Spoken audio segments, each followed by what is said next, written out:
I never thought I'd see the day when the same people who laughed at me would tremble at the sight of my name.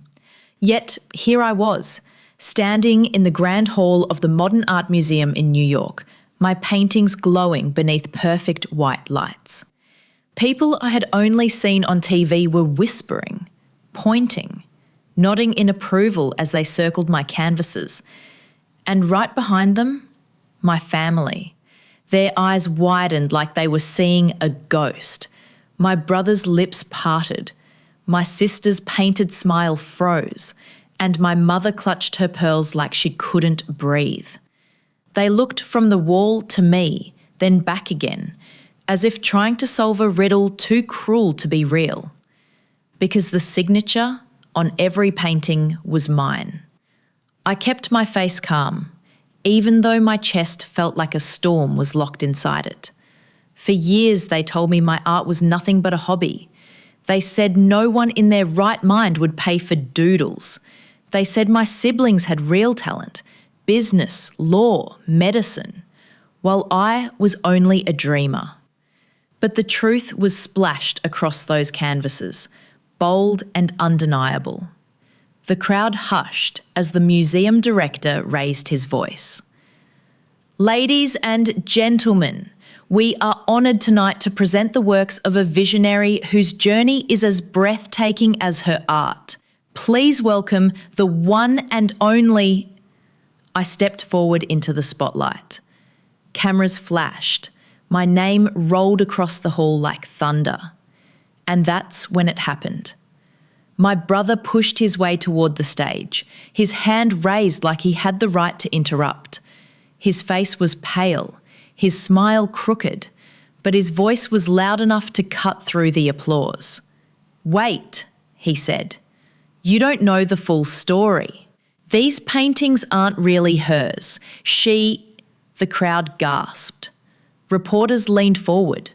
My mother and sister's eyes gleamed with sudden hope, as if this was their chance to reel me back into the shadows. I gripped the edge of the podium, every muscle in my body trembling. This was it, the moment they had always feared, and the moment I had secretly prepared for. Would I stay silent again, letting them bury me alive in their lies? Let's find out. I was the youngest in the family, but I might as well have been invisible. From the very beginning, it was clear I didn't shine the way my siblings did. My brother Daniel was the pride of my father's eyes. He had a head for numbers and could calculate faster than the calculator itself, or so Dad bragged at every dinner party. My sister Clara was the jewel of the family. She had a voice that could charm even the strictest choir director, and my mother paraded her around at church recitals like a trophy. And then there was me. I loved to draw. I would spend hours in the corner of the living room with scraps of paper, sketching anything that caught my eye. The neighbour's cat stretching in the sun, my father's old wristwatch, my mother's tired hands. But no matter how hard I tried, no matter how much care I put into every stroke, the reaction was always the same. Dismissive. "Pretty scribbles," Daniel smirked one day when I was 8, peering over my shoulder. He ripped the paper in half before I could protest. "You should focus on something useful," Clara added, tossing her glossy hair. Even my parents didn't defend me. My mother sighed. "Don't encourage her, she'll outgrow it." But I didn't outgrow it. I grew into it. Still, in that house, I was always the extra plate at the table. I was fed, clothed, spoken to, but never celebrated. The inequality showed in small ways, almost too small to point out, but they added up. Daniel got a shiny new bicycle when he turned 10. Clara got a piano for her 12th birthday. I got a pair of second-hand shoes, 2 sizes too big. "You'll grow into them," my father said. At school events, my parents always sat in the front row for Daniel's math awards and Clara's solos.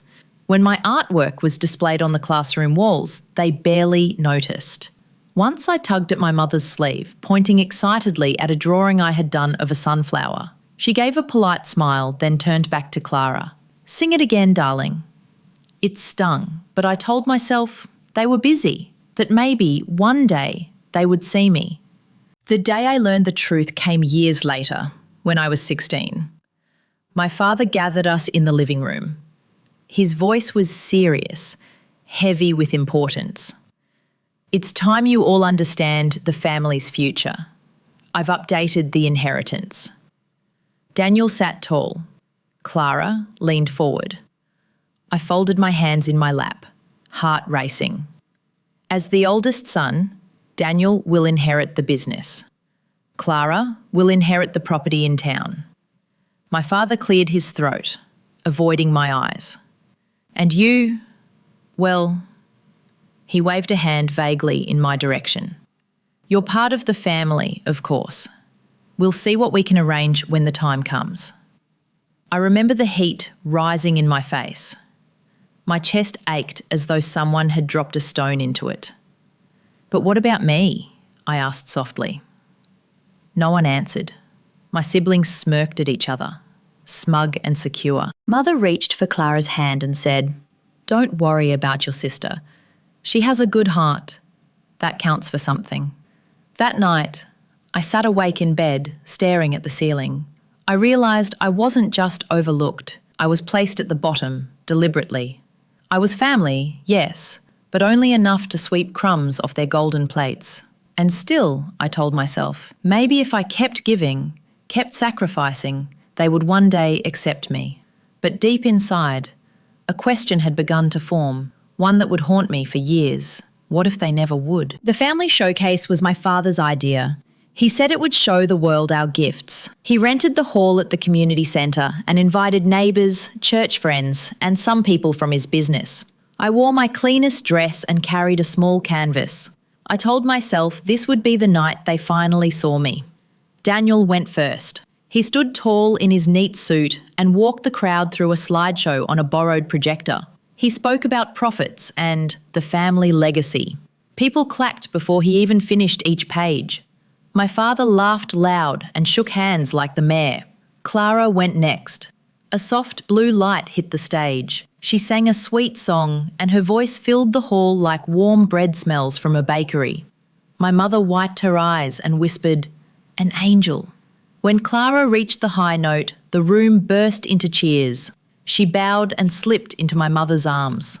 Then it was my turn. I walked to the stage with my canvas and a small box of paints. I had practiced in my room for weeks. The picture was simple, our old house at dusk, windows glowing, a shadow in the doorway. I wanted to show how a home could be bright and lonely. My hands shook, but I forced a smile. "What is this?" Daniel called from the front row, smirking. "Finger painting?" A few people laughed. My chest burned. I set the canvas on the easel and tried to speak. "I paint. I wanted to share." My mother stepped closer. "Keep it short," she said. I started to paint. Quick strokes, building light across the sky. I felt a few eyes leaning in. Not many, but enough to keep me going. I added the porch light, a tiny yellow dot. Someone near the back said, "That's lovely." Daniel raised his voice. "Anyone can paint a house. Can you paint profits?" The room chuckled. My father's mouth twitched like he was trying not to smile. I kept painting. I added the doorway shadow, tall and thin. The hall went quiet for a second. Clara broke it with a laugh. "She's making a ghost story." I swallowed hard and lifted the brush again. My mother's heels clicked on the floor. She came near the steps, eyes narrow. "Enough now. People are tired." "I'm almost done," I said. I signed my name in the corner. My heart pounded. Daniel clapped slow and loud. "Bravo! A house! Very useful." A few guests looked away, unsure. One older neighbour tried to clap for real, but it faded. My father climbed the steps, smiling to the crowd. He faced them, not me. "Thank you all for coming to see our family's talents," he said. "Business and music are our pillars. We're so proud." He did not say my name. My hands felt cold. I stared at the painting, which suddenly looked like a window. Clara hugged my mother. Daniel slapped my father's back. People started to leave, talking about the song and the business plan. I stood by my canvas as the lights dimmed. Chairs scraped. The hall emptied like water going down a drain. My mother came last. She stopped beside me and leaned close so only I could hear. "Art doesn't feed a family," she whispered. "Forget it." And then the stage lights went out. After the showcase, I stopped bringing my paintings into the open. The sting of laughter still pressed against my skin like a bruise. I told myself maybe my family was right. Maybe art was nothing but a childish dream. But even while I hid my brushes under the bed, I couldn't stop sketching on scraps of paper when no one was looking. Life at home grew heavier as the years passed. Bills stacked up like bricks. My father's business struggled, though he never admitted it out loud. Daniel was in college now, and Clara was preparing to go too. They had tuition, travel, and endless lists of expenses. Guess who paid most of it? I worked at the grocery store after school, sometimes staying late to clean shelves. I used the money to cover Clara's piano lessons when my mother complained she couldn't afford them. Daniel needed a laptop for his classes, so I gave up the savings I'd tucked away for community college. "Thank you, sweetheart," my mother said, kissing my cheek once, but her eyes never lingered long enough to mean it. My father didn't even ask how I managed the money. He just said, "That's what family is for." But family, for them, always meant me giving and them taking. At 19, I wanted to go to art school. I'd researched scholarships, printed the forms, and even drafted an application essay. But when Clara fell ill for a few weeks, the hospital bills drained what little chance I had. I worked double shifts, handing over the money with a smile even though my insides twisted. "You'll have your turn one day," my mother told me. "Your siblings need you now." One day never came. I became the quiet hand that kept the house steady. If the electricity flickered, it was because I'd stayed up late at the gas station job to pay the bill. If Daniel bragged about his grades, it was because I'd mailed the check for his textbooks. If Clara sparkled on stage, it was because I'd ironed her dress and polished her shoes. They took the credit, I took the silence. The only person who noticed was my cousin Leah. She was a few years older than me and lived across town. Sometimes I'd slip away to visit her tiny apartment, my hands raw from work. Leah always kept a spare cup of tea waiting. "I don't know how you do it," she told me one evening as I sketched in her notebook. "You're holding that whole family together and they don't even see you." I shrugged. "That's what daughters do." "No," Leah said firmly, her eyes locking onto mine. "That's what slaves do, and you're not one." Her words sank deep, but I couldn't act on them yet. Every time I tried to think of myself, I saw Daniel's bills or Clara's tuition letters. I couldn't let them sink, not when I had the strength to swim for all of us. But late at night, when everyone was asleep, I pulled out the art supplies I'd bought with the few dollars I hid from the family. Brushes, paints, canvases, nothing fancy, but mine. I painted until my hands cramped, until my eyes blurred. The house at dusk appeared again. The lonely shadow grew darker. My pain dripped across the canvas in strokes of blue and black.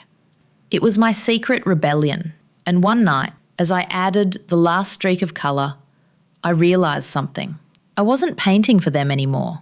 I was painting for me. Leah was the first to push me past the edge of silence. "You have to let someone else see these," she said, holding up one of my canvases one evening. Her apartment was dim, lit only by the yellow glow of a single lamp. But the way she stared at the painting made my chest tighten. "You're not just playing around. You're an artist." I shook my head quickly. "If my family found out," she cut me off. "Your family doesn't get to decide your worth. Enter this." She pulled a flyer from her bag. It was for a community art contest at the library downtown. Anonymous entries. No one has to know it's you. I hesitated. My stomach twisted with fear, but my fingers itched for the chance. After a long pause, I whispered, "Okay." We wrapped my best painting, a stormy seascape with a lone lantern on the shore, and carried it in secret. I remember my hands trembling as I handed it to the woman at the desk. She smiled without asking questions. Weeks later, Leah called me, breathless. "You won!" The word crashed into me like thunder. "What? You won first prize. They're putting your painting on display in the library. People are talking about it. They want to meet you. I pressed the phone tight to my ear, tears burning my eyes. I had dreamed of someone saying those words, but hearing them felt unreal. For the first time, I thought maybe my life could be more than endless sacrifice. But I didn't tell my family. Not a word. I knew better. Leah came with me to the small ceremony. The library smelled of old paper and polished wood. My painting hung on the wall. A small crowd gathered around it. A reporter asked me a few questions and I stumbled over my answers, too shy to believe anyone cared. But they did. People stared at my work with real wonder, not forced politeness. For one golden moment, I felt seen. But golden moments never lasted in my house. Daniel was the first to notice. He stormed into my room one night, holding a crumpled newspaper. "Explain this," he snapped, tossing it at me. There, in the corner of a page, was a blurry photo of me beside my painting. My throat went dry. "It's nothing, just a contest." "A contest?" He laughed, sharp and cruel. "So you think you're better than us now?" Before I could answer, Clara appeared behind him, arms folded. "Mum and Dad are going to flip. You embarrassed us. People will think we let you waste time on this nonsense." I clutched the edges of my blanket, my chest pounding. "It's just one painting." Clara's eyes narrowed. "Then it won't matter if it's gone." I didn't understand at first, but the next evening when I returned from a late shift, I found my room turned upside down. My canvases were shredded, brushes snapped in half, tubes of paint squeezed dry onto the floor. And my prize-winning painting? It was gone. I dropped to my knees, heart breaking as I gathered the ruined pieces. My hands shook with fury and grief. They hadn't just mocked me this time. They had stolen my proof that I was worth something. From the doorway, Daniel's voice cut through the silence. "No more secrets. You're done." I sat on the floor of my room, surrounded by torn canvases and broken brushes. The smell of ruined paint clung to the air, sharp and sour. My prize-winning seascape, the one thing that proved I was more than invisible, was gone. I pressed my palms against the carpet, trying to hold myself steady. My chest rose and fell fast, like I'd been running, even though I hadn't moved. "Why?" I whispered. No one answered. Daniel and Clara had already walked away, smug in their victory. I heard them laughing down the hall as if they had done the family a favour. My mother poked her head into the doorway later, not even surprised by the mess. "You brought this on yourself," she said flatly. "Drawing attention you don't deserve. We don't need more shame." Then she closed the door without looking back. Shame. That was the word she used for me. I curled into myself, pressing my face into my knees. I had sacrificed everything for them.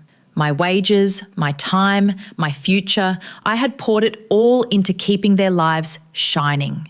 And the one time I asked for nothing more than to paint, to breathe, they crushed it under their heels. Leah came the next day. She gasped when she saw my room. "They destroyed everything?" I nodded, my throat too tight to speak. She crouched beside me, her voice trembling. "You can't keep letting them do this. They'll take and take until there's nothing left of you." Her words pierced deeper than the ruin around me. I thought of the showcase humiliation, of the inheritance talk, of the countless times I'd paid their bills while my dreams withered. I thought of Daniel's smug grin, Clara's laughter, my mother's cold whisper. Something cracked inside me. For years, I told myself that if I kept giving, one day they'd see me, one day they'd love me. But it wasn't true. They didn't want me to shine. They wanted me to stay in the shadows, so their lights would burn brighter. And suddenly I knew I would never be enough for them, not unless I broke myself into pieces. I lifted one of the shredded canvases. A jagged streak of blue paint ran across the torn fabric like a wound. My fingers trembled, but not with sorrow this time. With anger. With fire. "I won't give them anything else," I whispered. Leah squeezed my hand. "Then start giving to yourself." That night, I didn't sleep.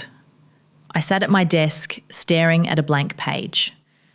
My brushes were broken, but I sharpened a pencil and started to sketch anyway. Line after line, I drew the truth. A girl standing in the middle of a storm. Her arms spread wide as the wind tore at her hair. I wasn't sketching for them anymore. I wasn't sketching to be accepted or forgiven. I was sketching to keep myself alive. Every stroke was a vow. They would not silence me again. When the sun rose, I looked at the drawing. The girl in the storm stared back at me, fierce and unbroken.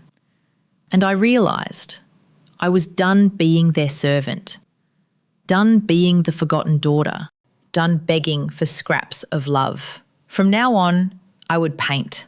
Not for their approval, but for my own freedom. The months after my breaking point were quiet but full of fire. I painted in secret, every night after long shifts at the gas station. With my paychecks, I bought cheap supplies one piece at a time. Canvas boards from the clearance bin, brushes with crooked handles, colours others had returned. They were scraps to most people, but to me, they were treasures. Leah visited often, her laughter filling the silence my family left behind. She pushed me to keep going. "You're better than you know," she'd say, tilting her head at a finished canvas. "One day, the right person will see this." I didn't believe her at first, but then the right person did. It started online. Leah convinced me to post photos of my work on a small art sharing site. I created a fake profile under a different name, terrified my family would discover it. My hands shook when I uploaded the first picture. A painting of a house at dusk, much like the one I had shown years ago, but sharper, darker, stronger. To my shock, people noticed. Comments trickled in. "Beautiful, haunting. Do you sell prints?" I couldn't stop smiling, even though I hid the page like it was a forbidden diary. Weeks later, I got a message. At first I thought it was spam, but the words made my breath catch. "Hello, my name is Marissa Lane. I work with Horizon Galleries in New York. Your work has incredible emotional power. I would love to discuss featuring you in an upcoming exhibition." I read the message 10 times before I showed Leah. She nearly screamed. "This is it. This is the door opening. Don't you dare close it." Fear knotted in my stomach. "But what if my family? They don't own you," Leah cut in. "This is your chance. Take it." I wrote back. We exchanged messages, then a call. Marissa's voice was warm, professional, filled with the kind of belief I had never heard from my own family.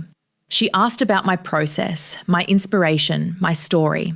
I didn't tell her the full truth yet, only that art had been my way of surviving hard times.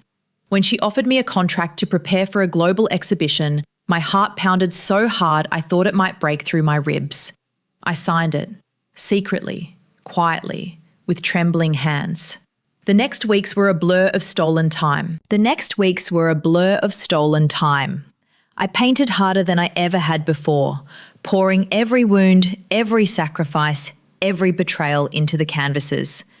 My room became a secret gallery of storms and shadows, each piece a mirror of my soul. And all the while, I hid it from my family. They thought I was wasting myself as usual, working small jobs, carrying bills, doing errands. My mother still sighed about Clara's recitals. My father still bragged about Daniel's business sense. They barely looked at me anymore. But behind their backs, my future was building, stroke by stroke, colour by colour. One evening, I sat on my bed staring at the signed contract tucked inside a folder. My hands shook as I touched it. It meant my life could no longer be stolen from me. But it also meant a storm was coming. Because if my family ever discovered what I had done, if they learned I had signed a deal without them, they wouldn't just laugh this time. They would destroy me. And I wasn't sure if I was ready for that battle. I thought I had hidden my secret well. The contract was buried in a folder under my mattress, my canvases stacked neatly behind a locked trunk. Only Leah knew, and she guarded my confidence like treasure. For weeks, I moved through the house pretending nothing had changed. But Daniel had always been nosy, and Clara had always been cruel. It started one evening when I came home from work to find Daniel sitting on my bed flipping through my sketchbook. My stomach dropped. Nice drawings, he said, his tone mocking. But what's this? He held up a printed email, the one Marissa had sent me. My breath froze. Where did you... I snatched at it, but Clara stepped in from behind him, dangling the folder with the contract. Looking for this? She asked sweetly. Ice filled my veins. They had gone through my things. Clara's smile sharpened. So, little sister has been sneaking around. An exhibition in New York. A real contract. How bold of you. I lunged forward. Give it back. Daniel held the email high. Not so fast. You think you can run off and become famous while we look like fools? You owe us. Without us, you'd be nothing. We kept this house standing. We gave you a place to live. My chest burned. I paid for half those bills. He waved my words away like smoke.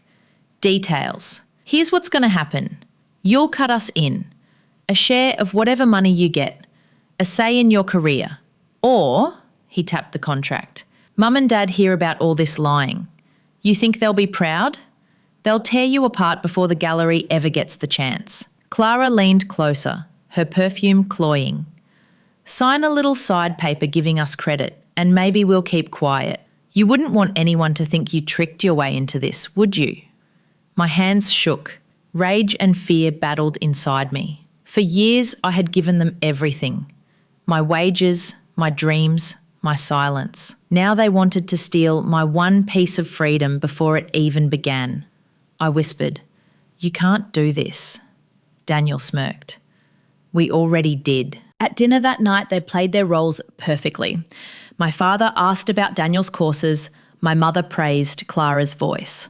I sat silent, pushing food around my plate while Daniel shot me warning glances. Clara smirked over her glass of water. Then Daniel cleared his throat loudly. Funny thing, he said to our parents. Our little sister's been busy. My fork clattered against the plate. My mother raised her eyebrows. Busy? With what? Daniel grinned at me, daring me to stop him. She thinks she's an artist. Entered contests. Talking to people in New York. Laughter broke around the table. My father chuckled. New York? What nonsense is this? Clara added. She even forged some emails. Can you imagine? Pretending to be discovered. It's embarrassing. Heat rushed to my face. That's not true. But their voices drowned me out. My parents shook their heads, sighing in disappointment, muttering about shame. Daniel leaned back in his chair, victorious. And I realised something chilling. They weren't just threatening me privately anymore. They were dragging me down publicly, turning my dreams into a family joke. If I gave in, I would never escape. If I resisted, they would ruin me before I even began. I felt Leah's words echo in my head. They'll take and take until there's nothing left of you. And for the first time, I wondered, maybe the only way to survive was to let the world see the truth, no matter how ugly. After that dinner, I felt like the walls of the house were closing in. Daniel and Clara had taken my secret and twisted it into a weapon. My parents shook their heads at me for days afterward, muttering about fantasies and lies. I wanted to scream the truth, but fear chained my tongue, so I doubled down on my secrecy. If they wanted to make me invisible, I would vanish right under their noses, but not without leaving a mark on the world. Leah became my lifeline. Her apartment turned into my safe haven, the only place I could paint without watching over my shoulder. Post them, she urged, helping me take photos with her old camera. Let people see. Don't hide anymore. I hesitated. My hands shook every time I clicked upload, afraid my family would stumble across the posts. But slowly, quietly, my art began to spread. A few dozen likes turned into hundreds. Comments poured in. Strangers calling my work raw, breathtaking, honest. One morning, I opened my inbox to find dozens of messages from people asking if I sold originals. Some even offered to pay for commissions. I sat there staring at the screen, numb. People wanted my art, not my brother's speeches, not my sister's songs, mine. Leah hugged me when I showed her. See? The world is starting to recognise you, with or without them. But shadows never stay hidden forever. One afternoon, as I walked into the house after a shift, I spotted an envelope on the kitchen counter. It was addressed to me, bold letters spelling my name. My mother held it in her hands, her face tight with suspicion. "What's this?" she asked. My heart leapt. I reached for it too quickly. Just junk mail. But it wasn't. It was an invitation from Horizon Galleries, printed on crisp paper, inviting me to showcase my work at their international exhibition. Clara leaned over my mother's shoulder, snatching the envelope. Her eyes widened, then narrowed. Well, well, looks like little sister's fairy tales are catching attention after all. Daniel appeared behind her, his voice dripping with scorn. Who would be foolish enough to waste time on her paintings? He flicked the letter open, scanning the elegant script. His face changed, mockery sliding into calculation. "This is real," he muttered. The room froze. My parents exchanged glances. "An exhibition?" my father asked. "In New York?" My mother frowned. "Surely it's a mistake." Clara's smile spread slowly. "Or an opportunity?" She looked at Daniel, and I saw the silent plan forming between them. I snatched the letter back, my voice shaking. "It's mine. Don't touch it." Daniel smirked. "Careful, little sister. You think you can handle something like this on your own? Galleries, contracts, collectors? You'll embarrass yourself and us. Better to let us guide you." "I don't need you," I snapped. My mother gasped. "Don't talk to your brother like that." But Daniel only leaned closer, his voice low. "We'll see how far you get before the world knows the truth." That night, I hid the letter under my pillow, my heart racing. My secret recognition had finally reached the surface. And now my family knew. I stared at the ceiling in the dark, one thought hammering in my mind. They wouldn't let me rise without trying to chain me down. And I would have to decide soon. Either let them drag me back or fight like I never had before. The days after the invitation arrived felt like living in a trap. My family didn't shout about it, not at first. Instead, they grew quiet, watchful. Every time I walked into a room, the conversation would stop. Daniel's smirk lingered like smoke. Clara hummed to herself as though she already owned the stage. One evening, I overheard them. I'd gone to fetch water from the kitchen when their voices drifted from the living room. I froze by the doorway, the glass trembling in my hand. "She'll ruin everything if we let her go alone," my mother said sharply. "The family name will be mocked. She can't even manage her own bank account," Daniel added with a laugh. "If this gallery really thinks she's talented, we'll handle it. We'll be her managers. We'll take the calls, sign the papers. That way, the money stays in the family." "And the credit," Clara chimed in sweetly. "Imagine what people will say when they hear she painted under our guidance. We could open doors in every circle. My voice, Daniel's business, her brushes, all of it tied together." My father cleared his throat. "Yes, this could work, but she cannot be trusted to speak for herself. We'll make sure she stays quiet. She should be grateful we're willing to step in at all." The words hit me like stones. My knees nearly buckled.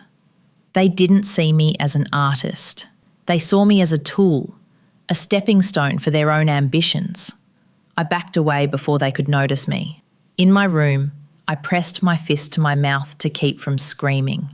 My family wasn't just mocking me anymore. They were planning to steal everything I had fought for. Leah was furious when I told her. "They can't just hijack your life." "They can," I whispered. "They always do." She grabbed my shoulders. "Not this time. You have proof, contracts, messages, letters. The gallery knows your name. They can't erase that."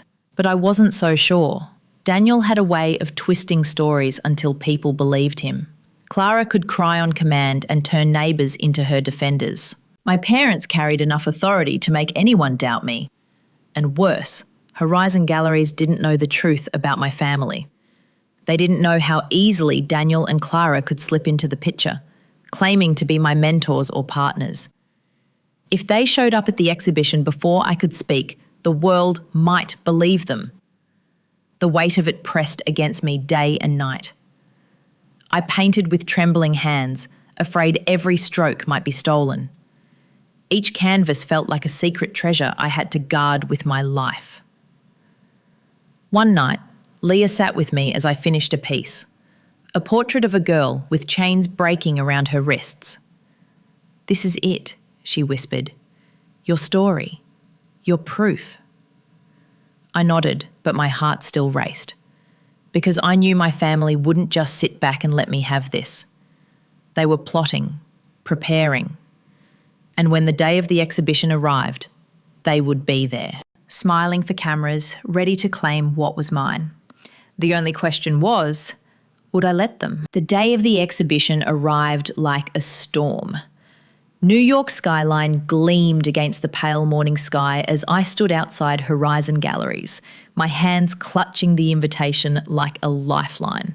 I could hardly breathe. Inside those walls, critics, collectors, and strangers would see my art for the first time. But as the black cars pulled up beside me, my heart dropped. Daniel stepped out first, wearing a crisp suit like he owned the city. Clara followed in a sparkling dress, her arm hooked through my mother's. My father adjusted his tie, looking around like this was his stage. I froze. "What are you doing here?" Daniel smiled as though the answer were obvious. "We couldn't let you embarrass yourself alone." "This is my exhibition," I hissed. Clara patted my arm sweetly, her perfume suffocating. "Our exhibition. Don't forget who helped raise you. You'd be nowhere without us." I wanted to scream, but the cameras were already flashing. Journalists crowded near, calling my name. I forced a smile, stepping forward before my family could swallow me whole. Inside, the gallery glowed with light. My paintings lined the walls. Stormy seas, shadowed houses, figures fighting against invisible chains. People murmured as they studied them, some tilting their heads, others nodding with awe. For a moment, the noise of my family vanished, and I felt weightless. "This is her work?" a woman whispered to her friend. "Remarkable," the friend replied. I almost cried. Finally, I was being seen. The director of Horizon Galleries, Marissa, approached with a wide smile. "You must be so proud." Before I could answer, Daniel stepped forward. "We are." He shook her hand firmly. "I'm her brother Daniel. I've guided her through the business side of things." "And I," Clara added smoothly, "helped her refine her creative expression. We always knew she had potential." My stomach turned. They were slipping into the spotlight like they'd rehearsed it. Marissa glanced between us, confused but polite. "We'll be available for interviews later," Daniel continued. "Of course, any press inquiries can go through us." I clenched my fists. "No," I said, but my voice was drowned by applause as the announcer's voice echoed through the hall. "Ladies and gentlemen, tonight we are honoured to present an extraordinary new voice in art. Her journey is one of courage, sacrifice, and undeniable talent. Please welcome the one and only..." The spotlight hit me. My name rang out across the room, louder than my heartbeat. The crowd erupted in applause. People surged forward, cameras flashing, microphones raised. For a moment I basked in it, the sound of recognition wrapping around me like sunlight. Then Daniel's hand gripped my shoulder. He leaned close, his voice sharp under the noise. "Remember what we said.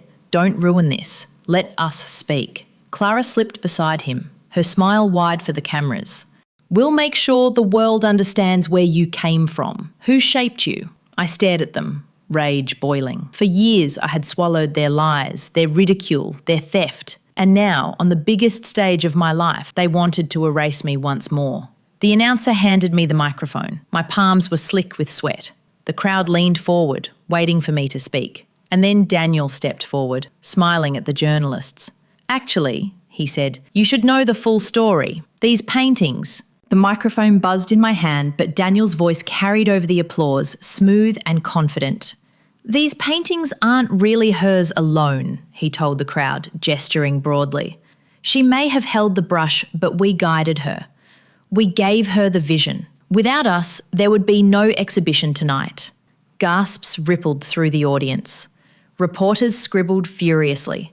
Cameras turned toward him and Clara as if they had been the stars all along. Clara stepped forward, her voice dripping with practiced sweetness. It's true. She always looked up to us. My music shaped her sense of rhythm. Daniel's discipline gave her direction. We're a family project, not just one person. Their words sliced through me. For years I had endured their mockery, their sabotage, their theft. And now here they were, rewriting history, taking the stage I had bled for. Marissa frowned, turning to me. Is this true? My throat closed. The weight of silence pressed down on me. The same silence that had bound me since childhood. I saw my parents in the crowd, nodding approvingly at Daniel and Clara. I saw neighbours who once laughed at my sketches, now watching with suspicion. All my life I had been told I wasn't enough, that I should be quiet, grateful, invisible. And here was my chance, my only chance to prove them wrong. But fear clutched my chest. What if they were right? What if the world didn't believe me? Daniel leaned close, his smile sharp. Say nothing, he whispered. Smile, nod, and you'll stay safe. Or open your mouth and we'll bury you. The crowd leaned in, waiting. My name still echoed on the walls, but the spotlight felt colder now, harsher. Leah's voice rose in my memory. They'll take and take until there's nothing left of you. I gripped the microphone tighter. My hand trembled, but my heart pounded with something stronger than fear. Anger. For years I had sacrificed myself to keep them afloat. I had given up my dreams, my education, my money, my voice. And they hadn't just ignored it. They had mocked it, spat on it, and now dared to claim it. My lips parted, breath shaking. That's not true, I said. My voice was small, but it carried through the microphone, silencing the room. Daniel's smile faltered. Careful. I lifted my head. The storm inside me broke free. They laughed at me. They tore my paintings apart. They told me my art was worthless. And now that I'm standing here, they want to steal it? Murmurs rose through the crowd. Reporters pushed closer. Marissa's eyes widened. Clara gasped, trying to laugh it off. She's exaggerating. You know how artists are. So dramatic. But I didn't stop. When bills piled up, I paid them. When Clara needed lessons, I worked extra shifts. When Daniel needed tuition, I gave up my own future. And not once did they say thank you. Not once did they believe in me. Until now, when there's something to gain. The room buzzed louder, disbelief and curiosity mixing. My parents shifted uncomfortably, their faces tight. For the first time in years, I felt taller than them, stronger. I raised the microphone higher. This work is mine. Every stroke, every colour, every tear poured into these canvases belongs to me. They never wanted me to succeed. But tonight, I'm not invisible. I'm the artist. The crowd erupted with questions, flashes blinding my eyes. Marissa's lips curved into the faintest smile, as if she had suspected all along. But before I could breathe, my father's voice thundered from the crowd. Enough! My father's voice cracked through the gallery like a whip. The crowd fell silent, every head turning. His face was red, his jaw tight, his hand trembling as he pointed at me. You shame this family with your lies. Lies. The same word they had thrown at me my whole life. For a moment, my knees wavered. I could almost see myself shrinking back, letting them take the microphone, letting them rewrite the story again. But then my eyes caught the paintings lining the walls, my storms, my shadows, my chains breaking, proof of my soul. And I realised I didn't have to shrink anymore. I held the microphone tighter, my voice steadied. The only shame here is the truth you've tried to bury. Gasps rippled through the crowd. Marissa's brow furrowed, but she didn't stop me. The cameras zoomed in, ready. I reached into my bag and pulled out the folder I had carried with me, tucked beside the contract. My hands shook, but I lifted it high. These are receipts, records of every bill I paid while Daniel bragged about his grades, hospital fees I covered when Clara fell ill, tuition I worked nights for while my own education crumbled. Do you want to see bank statements? They're all here. I flipped the pages open. Reporters surged forward, snapping photos. The numbers spoke louder than my trembling voice ever could. And here, I said, pulling out worn contest certificates and faded photos, are the contests I entered, the ones they destroyed before anyone could know. This, I held up a crumpled ribbon, is what's left of the prize they stole from me. The room buzzed. People leaned in, whispering. I saw disbelief melting into sympathy, curiosity turning into outrage. Daniel's face paled. She's twisting everything. I cut him off. Am I twisting this? I held up the letter from Horizon Galleries, my name bold across the page. Because this invitation didn't come to you, it came to me. They recognised my work, my name, not yours. Clapped. Voices cheered. Strangers stood to their feet, their faces lit with something I had never seen directed at me before. Respect. Tears blurred my eyes, but I stood tall. For once, I wasn't begging to be noticed. I wasn't sacrificing myself for scraps. I was seen. But as the sound rose, my father stormed forward, shoving past the crowd, his eyes blazing with fury. You think this applause will save you? He snarled. You'll regret this. Reporters snapped photos furiously. Microphones shoved forward like spears. Sir, what do you mean? One asked. Are you admitting you tried to stop her? My father froze, caught in the glare of the cameras. He tried to backpedal, his voice breaking. She's ungrateful. She twists things. We only ever tried to help. But the crowd wasn't buying it. Murmurs of disapproval rippled through the room. A woman in the front row whispered, "Help? They destroyed her work." Daniel stepped forward, sweat beading on his forehead. Listen, you're all misunderstanding. We guided her career. She wouldn't even be here if not for us. But a reporter shot back. Do you have proof of that? Because she has receipts, records, and an invitation in her name. What do you have? Daniel's mouth opened and closed. No words coming. Clara tried to intervene, her voice shaking but honeyed. She's exaggerating. Families argue. We just wanted what's best for her. Yet another journalist raised their voice. Is mocking her art, tearing her paintings, and hiding her winnings what's best? The room buzzed louder. Phones recorded every word, every stutter, every shifting glance. For the first time, my siblings weren't in control of the narrative. The story was slipping away, unravelling before their eyes. I stood rooted to the spot, my heart racing. Years of their power, their dominance, their lies. It was all collapsing under the weight of truth. Marissa stepped beside me, her voice cutting through the chaos.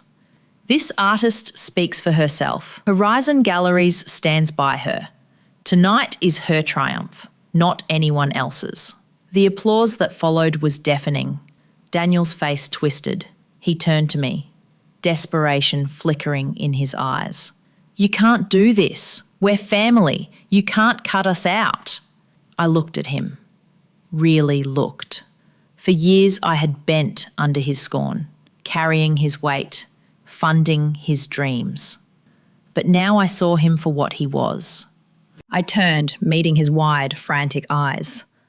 No, I said, steady and clear. I owe you nothing. The words rang through the hall, final and sharp. And in that moment, I knew. The fall of my family had begun. The gallery buzzed long after my words cut through the air. I owe you nothing. Reporters swarmed my siblings, their cameras capturing every flicker of panic, every stumble in their excuses. My father's booming voice now sounded weak, brittle. My mother's polished mask cracked into trembling silence. They had ruled my life for so long, but under the bright lights of the gallery, their power dissolved like mist. Marissa stepped forward, placing a hand on my shoulder. "Shall we continue the exhibition?" she asked softly, as if to remind me this was still my night. I nodded, though my legs trembled. She guided me toward the centre of the room. One by one, people came forward. Critics, collectors, strangers with eyes full of awe. They shook my hand, praised my vision, spoke of colours and emotions I hadn't known I had poured onto the canvas. For every word they said, a piece of me healed. Behind them, my family stood in the shadows, shrinking. The spotlight no longer wanted them. A journalist approached me. "How do you want to be remembered after tonight?" The answer rose like fire in my chest. "Not as the forgotten daughter," I said. "Not as the one who kept silent, but as myself, an artist who survived." The room erupted in applause. Daniel stumbled forward, his voice frantic. "Wait, don't forget us. We supported her. No," Marissa cut him off sharply. "This is her triumph. The more you cling, the smaller you look." The cameras caught every second. Daniel's face tightening, Clara's eyes filling with tears. My parents' lips pressed thin with shame. Their empire of control had controlled, and I felt no urge to pick up the pieces for them. Later, when the crowd thinned and the air smelled of champagne and paint, Leah found me. She threw her arms around me, laughing through tears. "You did it! You're free!" I hugged her back, my voice breaking. "I couldn't have done it without you." She shook her head. "You always had it in you. I just reminded you not to forget." In the corner, I saw my family huddled together, whispering furiously, as though plotting their next desperate move. But for the first time, I wasn't afraid. Their power ended where my boundaries began. I walked past them on my way out, Leah by my side. Daniel reached for my arm. "Please, you can't leave us like this. You're all we've got." I stopped, staring at him. His eyes weren't angry anymore. They were desperate. "You had me for years," I said quietly, "and you wasted me. Now I'm gone." I pulled free, and his hand dropped as if it weighed 1,000 pounds. Outside, the night air was cool and sharp. The city hummed around me. Horns, voices, lights flickering like stars I could finally touch. For once, the world felt wide open instead of suffocating. Marissa joined us briefly, handing me a pen. "Sign here," she said, pointing to the final page of the contract. "It'll make everything official." My hand didn't shake this time. I signed my name in bold ink. Freedom. As we walked into the night, Leah squeezed my hand. "What now?" I looked at the streets stretching endlessly ahead, at the glow of the gallery behind me where my name now belonged. A smile tugged at my lips. "Now," I said, "I live my life for me." For the first time, I wasn't the forgotten daughter. I was the artist. I was free.